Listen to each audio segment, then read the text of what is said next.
নিশ্চয়ই আল্লাহর রহমতে আমাদের নেত্রী বেঁচে উঠবেন, উনি দীর্ঘায়ু হবেন ইনশাআল্লাহ। বাংলাদেশের আজকের যে প্রেক্ষাপট, এই প্রেক্ষাপটে দেশ নেত্রী খালেদা জিয়ার চেয়ে প্রয়োজনীয় ব্যক্তি আর এখন বাংলাদেশে কেউ নাই। একমাত্র উনিই বাংলাদেশকে বাঁচাতে পারেন এবং গণতন্ত্র উত্তরণের পথে উনিই বাংলাদেশের মানুষকে নেতৃত্ব দিতে পারেন। আসুন আমরা সবাই মিলে আল্লাহর কাছে উনার দীর্ঘায়ু কামনা করি।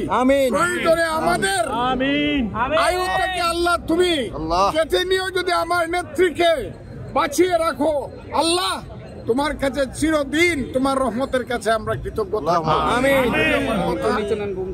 আর কি বলবো বলেন, 1981 সালের 30 মে থেকেই উনি বাংলাদেশের সবচেয়ে গুরুত্বপূর্ণ এবং জনপ্রিয় ব্যক্তি।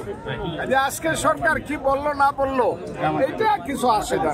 আমার কাছে যে খবর আছে, ওনার কাছে তো আর কাউকে যেতে দেয় না, কিন্তু আমার কাছে যে ডাক্তার জাহিদ সাহেবের যে খবর আছে, আমি ওনার সঙ্গে কথা বলছি, উনি বলছেন যে আগের চেয়ে বেটার আছে, আলহামদুলিল্লাহ। এই কথাটা উনি বলছেন। আপনি আবেগ, অনুভূতি, এটাকে আপনি কিছুতেই, আমরা তো মানুষ, কারণ উনি তো আমাদের মানে জন্মদাত্রী মা না, কিন্তু সারা জাতির উনি মা, আমাদের মা।